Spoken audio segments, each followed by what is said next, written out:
Ano nga ba ang nagdadrive sa Shinong rice mill machine? Engine motor ba? Or di kuryente? Sa video na ito, explain ko sa inyo para malaman ninyo kung ano ang kailangan ninyo.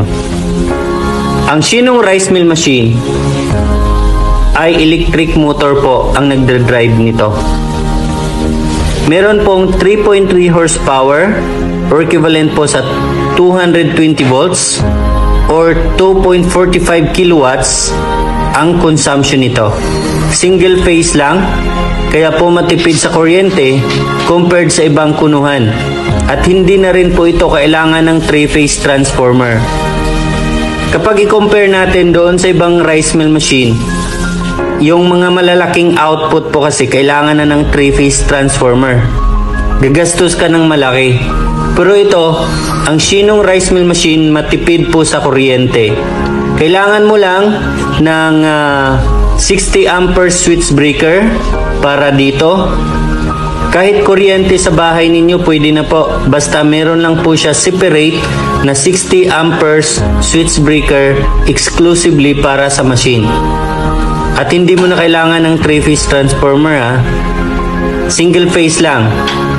Ang main machine natin, yung Shinong rice mill machine, meron po 3.3 horsepower. Ang palay cleaner naman po natin na local made ay 1.5 horsepower. At ang elevator natin ay 0.3 horsepower lang po. Napakaliit lang po ang electric consumption. Kapag wala namang kuryente, for example, brownout, or sa mga lugar na malayo sa kuryente, pwede po kayong bumili ng generator or paganahin ang machine na ito gamit ang generator, at least 15 kVA.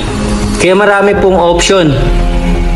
So, gamit po kayo ng Shinong rice mill machine, lalo na sa mga kababayan natin na mga magsasaka, mga local farmers, para po makapag-produce po tayo ng magandang quality na bigas. Shinong rice mill machine na gawa mula sa South Korea. Tipid sa kuryente at hindi na po kailangan ng diesel engine motor.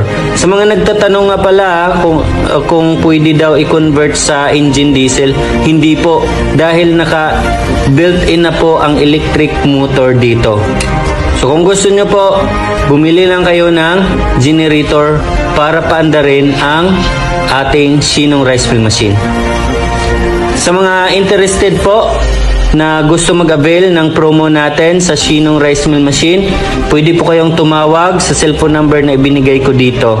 Maraming salamat po. At nagde-deliver din po kami kahit saan sa Pilipinas. Libre na po yung installation.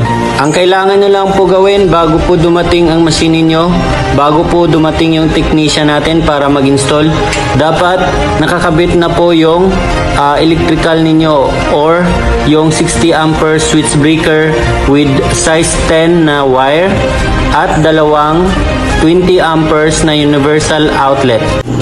Sa video na ito, isi-share ko sa inyo kung ano ang capacity ng Shinong rice mill machine. Ito po, ang capacity ng Shinong rice mill machine ay kaya po nitong mag-kiss-kiss ng palay 300 to 350 kilograms per hour. At meron itong average na recovery rate na 66%. At meron itong bigat na 255 kilograms. At ito po ang kanyang sukat. Ibig sabihin, kayang-kaya po niya mag-mill sa isang oras 6 hanggang 7 sakong palay bawat oras. Ibig sabihin din po, sa isang araw, kayang-kaya po niya mag-mill ng 60 to 80 sacks, yung tig 50 kilos per sacks. Ibig sabihin, 60 to 80 kavans sa isang araw, 10 to 12 hours a day.